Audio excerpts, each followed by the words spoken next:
Oke. Assalamualaikum warahmatullahi wabarakatuh. Shalom.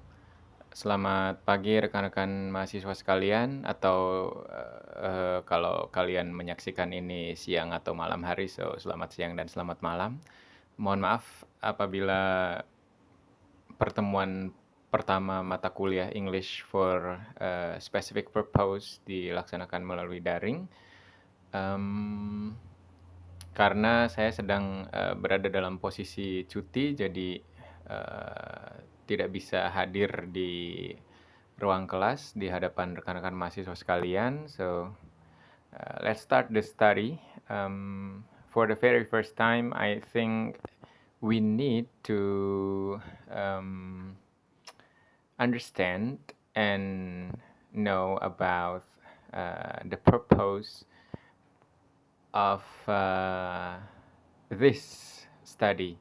So, jadi kita sebelum masuk ke dalam materi perkuliahan mesti tahu terlebih dahulu tujuan dari belajar mata kuliah ini ya. The very first thing that you have to understand about this study is English for specific purpose is very different with study English in a regular lecture because it just more specific, more advanced and practical. So you have to learn carefully and learn with more determinations. Jadi mata kuliah English for Specific Purpose ini tentu saja berbeda dengan pembelajaran bahasa Inggris pada umumnya, baik untuk tingkatan sekolah dasar sampai dengan sekolah menengah atas atau bahkan di pembelajaran atau perkuliahan bahasa Inggris di jurusan bahasa Inggris atau sastra Inggris ya. Karena ini tentu saja memerlukan pemahaman tingkat lanjut yang lebih spesifik dan lebih praktikal ya, lebih praktis mengenai bidang yang tentu saja kita pelajari. Dalam hal ini adalah ilmu administrasi negara atau state administrations ya. So kalian memerlukan adanya determinasi atau tekad ya, dan juga pemahaman yang lebih lanjut tentang bahasa Inggris. Sebenarnya mata kuliah ini tuh perlu untuk menjadi landasan ketika kalian berkomunikasi di dalam ruang lingkup organisasi birokrasi ya, pemerintahan dengan bahasa Inggris yang juga sesuai dengan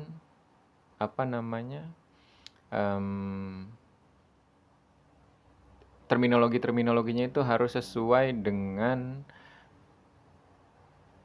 bidang studi kita. So kayak misalkan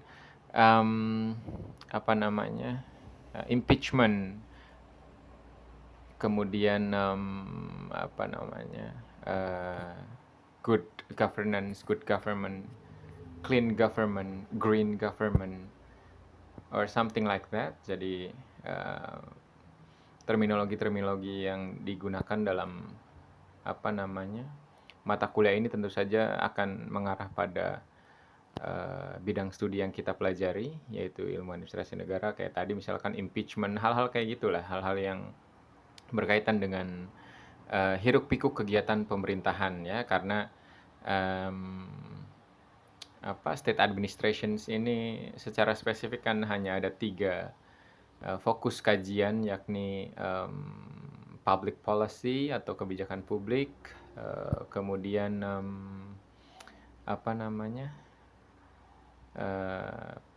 public service atau pelayanan publik, dan juga Satu lagi, astaga, kenapa saya jadi blank ini ya? Birokrasi atau organisasi publik ya, bureaucracy. Jadi tidak akan jauh-jauh dari 3 kajian itu, terminologi-terminologi atau istilah-istilah yang digunakan dalam pembelajaran mata kuliah English for Specific Study. The foundations of this study, of this lecture is the very first one is needs analysis. So ini adalah apa namanya, analisis kebutuhan ya. Rekan-rekan mahasiswa sekalian diharapkan dapat mempelajari dan juga mengidentifikasikan apa saja yang sebenarnya dibutuhkan oleh rekan-rekan mahasiswa sekalian sesuai dengan bidang kajian tadi 3 itu ya, birokrasi, kebijakan publik, dan pelayanan publik. Kemudian ada genre analysis ya. Ini berkaitan dengan pola bahasa dan struktur ya, struktur teks atau struktur kata yang umum digunakan di dalam kajian kita, kajian birokrasi, kebijakan publik, dan manajemen pelayanan publik ya, atau pelayanan publik begitu. Based dari mata kuliah ini serupa dengan mata kuliah bahasa Inggris atau pembelajaran bahasa Inggris pada tingkat SD, SMP, SMA, dan juga kuliah atau perguruan tinggi yang tentu saja rekan-rekan mahasiswa sekalian juga mungkin sudah familiar dengan kemampuan untuk membaca atau reading. Kemudian ada kemampuan untuk menulis atau writing, tentu saja dengan standar tertentu ya. Speaking atau berbicara ya, atau ya lisan begitu. Kemudian yang terakhir listening atau mendengar ya, atau pendengaran begitu. Jadi you can understand when a person in front of you talking about bureaucracy, public policy, or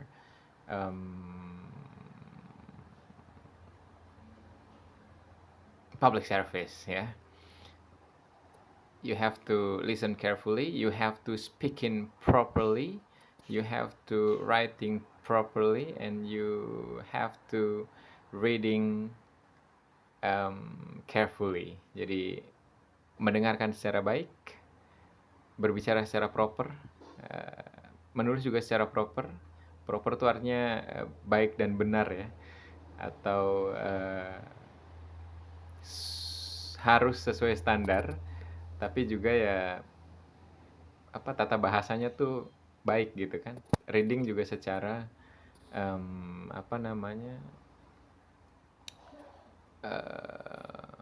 baik dan benar ya. Kalau reading itu berarti carefully, harus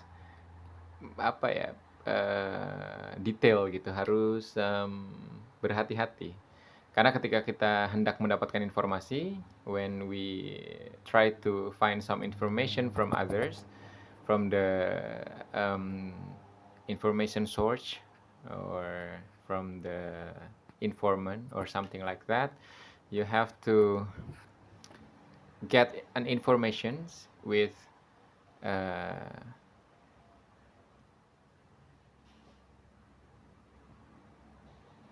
carefully. I mean, you have to listen or read carefully, but when you want to speak to others or give an information to others, you have to give the information properly when you speak or when you write. So jadi kalau nulis sama baca kan kalau nulis sama bicara atau ngomong ya, itu kan mesti ngomongnya tuh bener gitu, ngomongnya tuh baik dan bener sih sebenarnya. Tapi kalau dapat informasi itu kan mesti hati-hati, kayak tadi baca atau dengar ya, atau listening. So,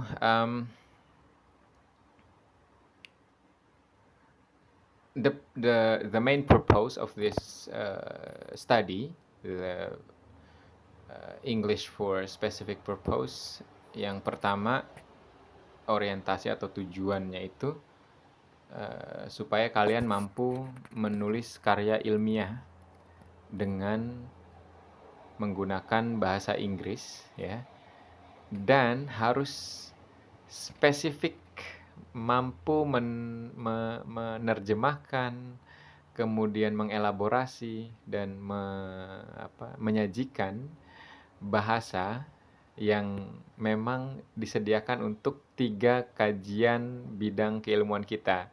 Yang tadi birokrasi, public policy, public service ya. 3 itu. Kemudian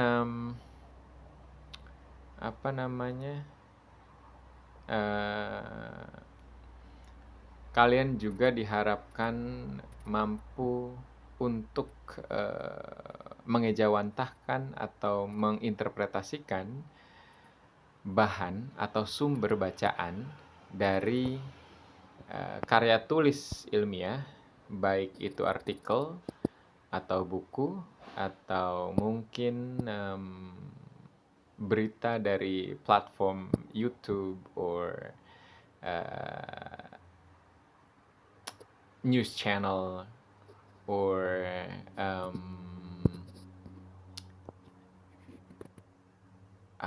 laman daring dari media online ya. Itu kalian mesti atau diharapkan bisa dapetin informasi dari situ secara secara bener lah kalau udah belajar English for specific study. Ya, okay, I will give you the lesson plan ya, atau rencana pelaksanaan studinya. Jadi pertemuan pertama itu idealnya kita akan mempelajari tentang konsep introduction ya. Jadi rekan-rekan mahasiswa sekalian diharapkan bisa memperkenalkan diri atau memperkenalkan institusi tempat atau organisasi pemerintahan tempat kalian bekerja begitu nantinya, mudah-mudahan, karena ya panjang banget sih sebenarnya kalau bicara soal bahwa mahasiswa ilmu administrasi negara tuh memang profesinya atau kerjaannya nanti itu ya idealnya di pemerintahan gitu. Itu yang paling relevan sih sama jurusan kita. Kayak gini nih, kalau jurusan kedokteran itu kan nggak mungkin gitu kerja di misalnya di restoran misalkan. Jadi pelayan itu kan nggak mungkin. Nah, kalau jurusan administrasi negara tuh ya kerjanya di pemerintahan, jadi ASN begitu, jadi pegawai negeri, baik itu di pemerintahan daerah maupun pemerintahan pusat, kayak gitu sih sebenarnya. Jadi kenapa introduction-nya bisa mengintroduction diri sendiri dan juga tempat kerjanya, ya memang tujuannya begitu. Itu setidaknya yang tertulis di lesson plan-nya atau rencana pelaksanaan studinya. How to greetings, kemudian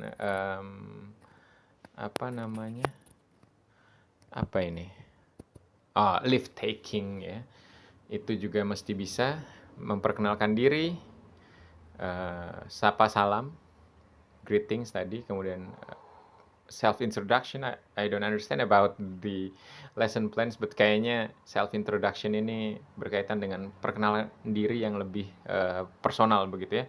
Kalau introduction mungkin lebih general kayak gitu, kayak tadi memperkenalkan mungkin institusinya, menjabarkan profil, describe the institution profile. Kalau lift taking ini kan berarti bagaimana mengambil alih satu pembicaraan ya, kemudian bagaimana juga cara untuk meninggalkan satu pembicaraan secara baik, seperti itu. Um, in the second meetings, ya, di pertemuan kedua, we have our students have to understand about the state administration's concept. Nah, ini.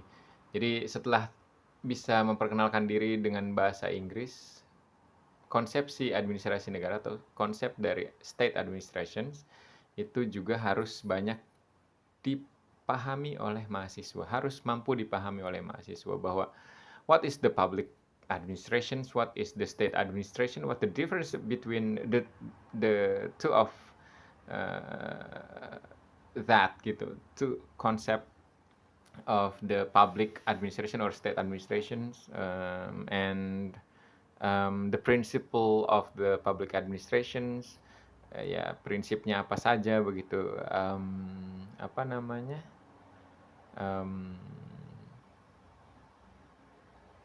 telaah kajiannya apa saja, misalkan seperti itu ya. Itu pertemuan kedua. Jadi you have to understand about the state administration's konsep administrasi negara secara umum ya. Tentu saja dengan terminologi-terminologi yang dimilikinya atau istilah-istilah yang ada di dalamnya begitu ya. The third meetings, you have to understand about public budgeting and financial administration. So you guys have to learn about the public budgeting, tentang apa namanya, bagaimana organisasi pemerintahan itu menganggarkan anggaran untuk operasionalnya ya.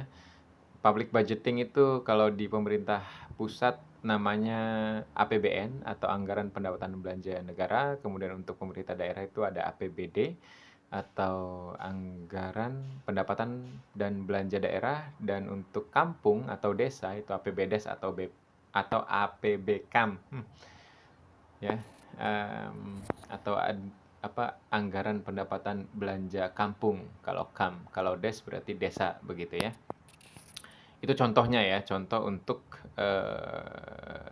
sessions 3 ya, atau the third meetings gitu. Jadi pertemuan ketiga tuh kalian mesti paham lah soal public budgeting itu seperti apa, kemudian financial administration itu seperti apa. Tentu saja dengan penggunaan bahasa Inggris. Ini lazimnya sih menggunakan past perfect ya, atau menggunakan apa namanya, astaga saya lupa istilahnya, cuman timeline-nya tuh bicara soal masa lampau lah begitu.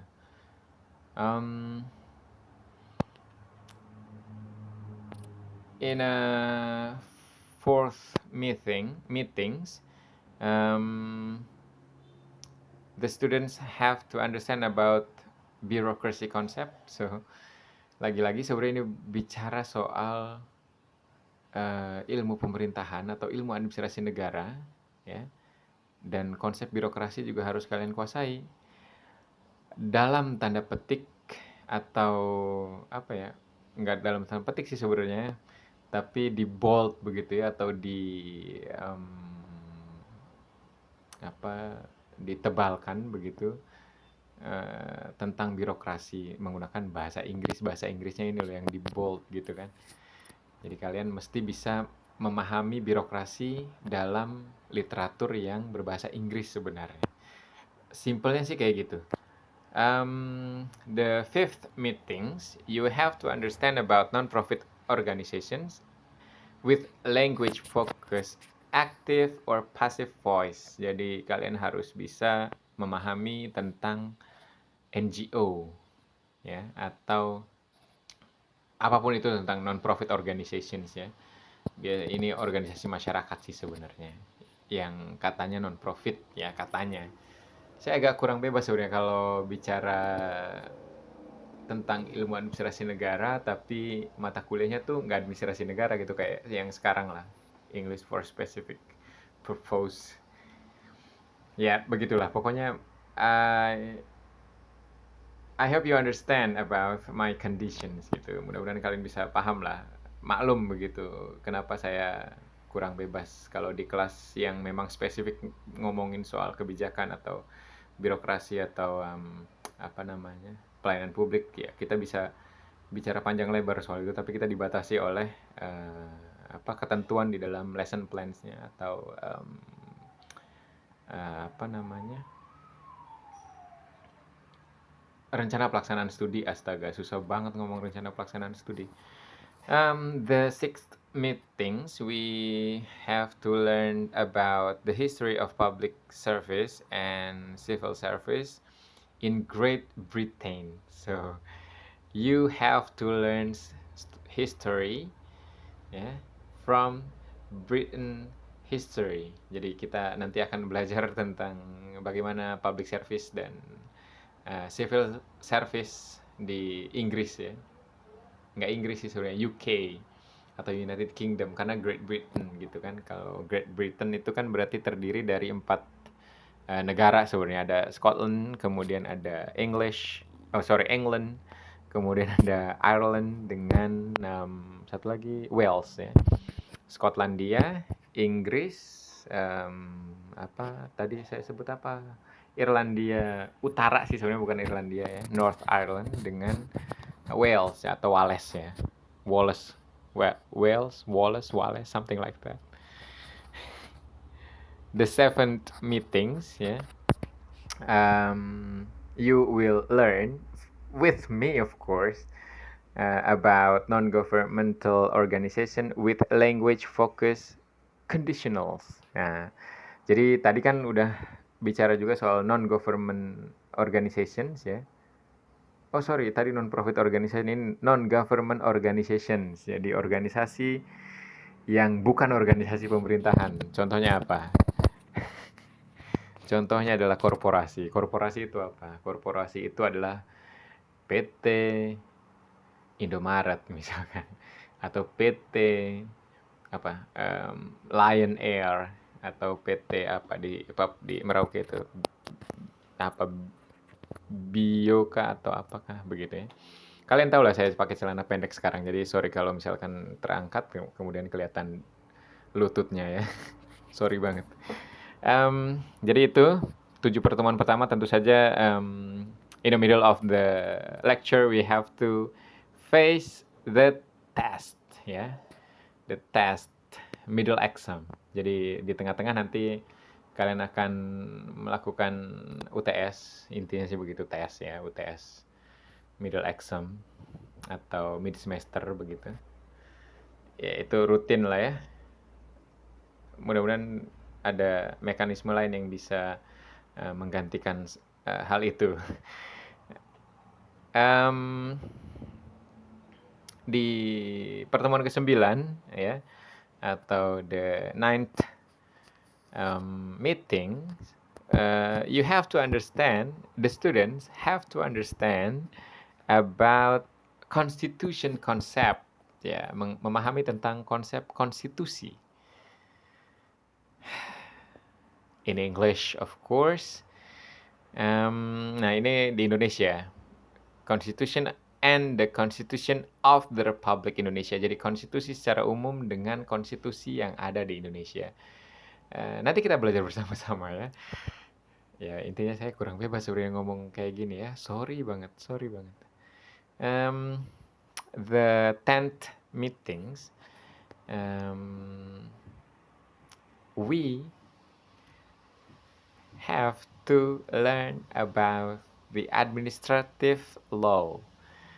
Tentu saja with language focus relative clause ya. Jadi ya ini sebenarnya hukum administrasi negara sih sebenarnya. Cuman ya lagi-lagi dengan bahasa yang spesifik, bahasa Inggris yang spesifik ya. Sebenarnya ini alih bahasa sih dari bahasa Indonesia. Dari bahasa Indonesia. Kalau kalian belajar hukum administrasi negara, nah, sekarang berarti menggunakan bahasa Inggris dan terminologi-terminologinya juga pasti mengikuti ya dengan menggunakan bahasa Inggris. The 11th meetings, we will learn about democracy as a form of government. Oke. Jadi belajar tentang demokrasi sebagai formula dari pemerintah. Bahwa demokrasi itu merupakan salah satu mekanisme baku yang ditempuh untuk berpemerintahan, begitu kan?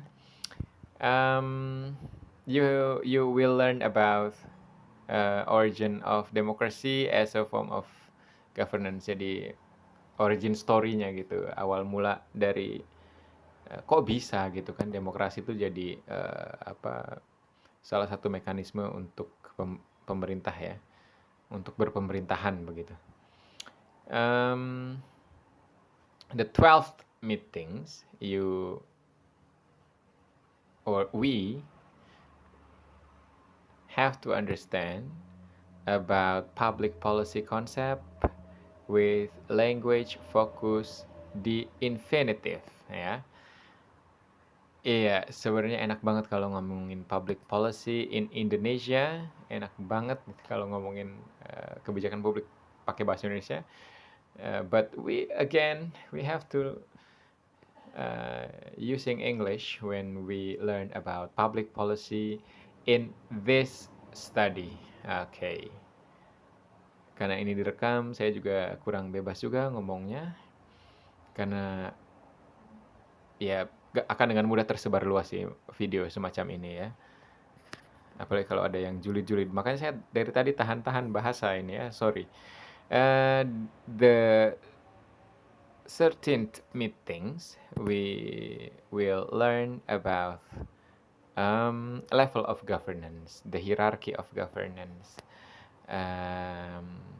There are unitary, federal, and regionalist system, and the city government. Jadi ada yang kesatuan gitu kan, ada yang federal, ada juga yang sistem regional atau otonomi seperti kita, atau bahkan ada juga yang pemerintahan kota ya.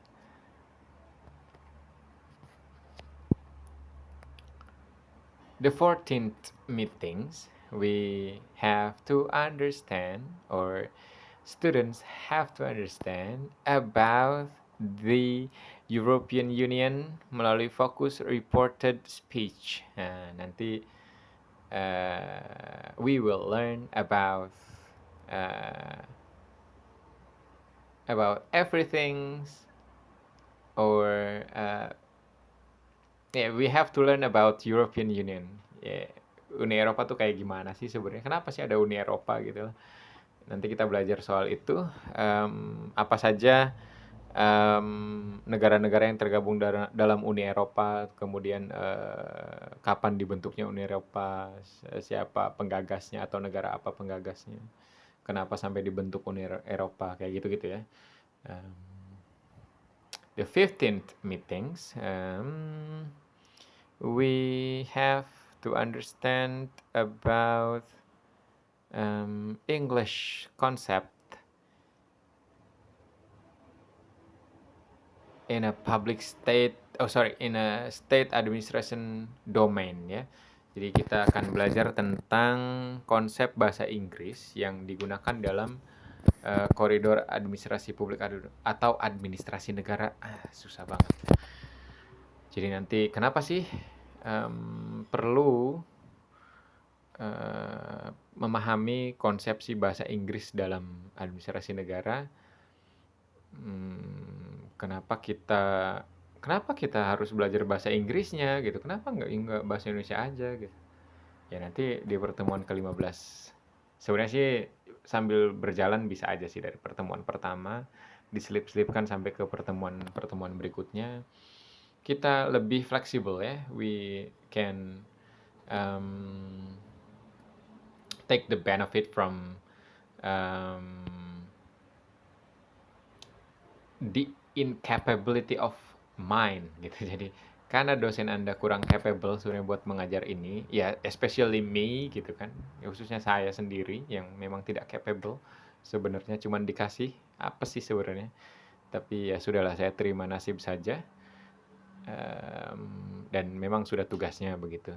Cuman hanya karena saya katanya atau dianggap lebih bisa berbahasa Inggris ketimbang yang lain, jadi ya akhirnya mengajar mata kuliah ini. Sebelum-sebelumnya sih dikasih ke dosen dari jurusan lain, tapi mungkin jurusan punya pertimbangan yang lebih dalam soal hal ini ya. Jadi itu sih, jadi yang akan kita pelajari selama 15 pertemuan, 16 sih sebenarnya, yang the 16th meetings kita ya akan melaksanakan final exam atau UAS ya. Ya nanti kita sepakati UASnya seperti apa, UTS-nya seperti apa di Merauke nanti. Saya sedang berada di Jawa, jadi mohon maaf belum bisa hadir di ruang perkuliahan seperti biasanya, atau saya nggak tahu ini mahasiswanya mahasiswa angkatan keberapa, jadi ya mohon maaf aja intinya ya. Kalau yang udah terbiasa ikut kuliah sama saya sih sebenarnya harusnya sih fine-fine aja sih. Paham lah ya. Yang penting kalian bahagia, saya juga bahagia. Bagusnya sih kalau kaliannya juga paham sih. Lebih bagus lagi sih kalau kaliannya lebih paham sih daripada saya, supaya ada yang bisa ngajarin saya juga ya. I think it's enough for today, or for this first meetings. Thank you for your attention. Thank you for your attendance. Thank you for your appreciations maybe. Terima kasih atas perhatiannya. Terima kasih atas kedatangannya. Ya, mau nonton hal-hal semacam inilah. Dan juga terima kasih atas apresiasinya kalau mengapresiasi ya. Kalau enggak juga enggak apa-apa sih sebenarnya.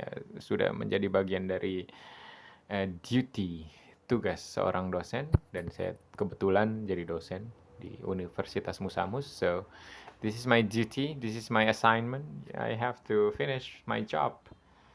And my job is to give you a knowledge, give you an information, give you a new insight, some information. Ya kayak gitulah. Jadi ya tugasnya dosen kan ngasih informasi ya. But there's nothing wrong if the students give an information to the lecturer. Jadi nggak ada salahnya juga sih kalau misalkan kalian justru yang punya info lebih bagus. Apalagi kalau yang memang punya kemampuan berbahasa Inggris yang baik ya. Jadi kita knowledge sharing aja, kita berbagi pengetahuan aja. I think it's enough for today. Okay, sorry. Again, thank you for everything. I hope God Almighty give you bless, salvation, guidance, and everything that good for you and good for your family, or good for your brothers and sister and your friends. See you in the next meetings. Thank you very much again. Sorry if I have some mistakes.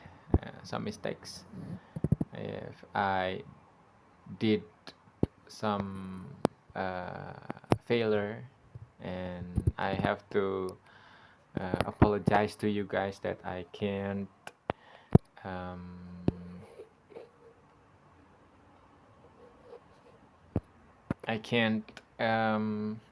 be there. I can't be there in classroom ya. Jadi mohon maaf nggak bisa datang lah, intinya begitu. Oke, sekali lagi saya akhiri. Oke, assalamualaikum warahmatullahi wabarakatuh. Shalom, salam sejahtera bagi kita sekalian, dan well, see you again.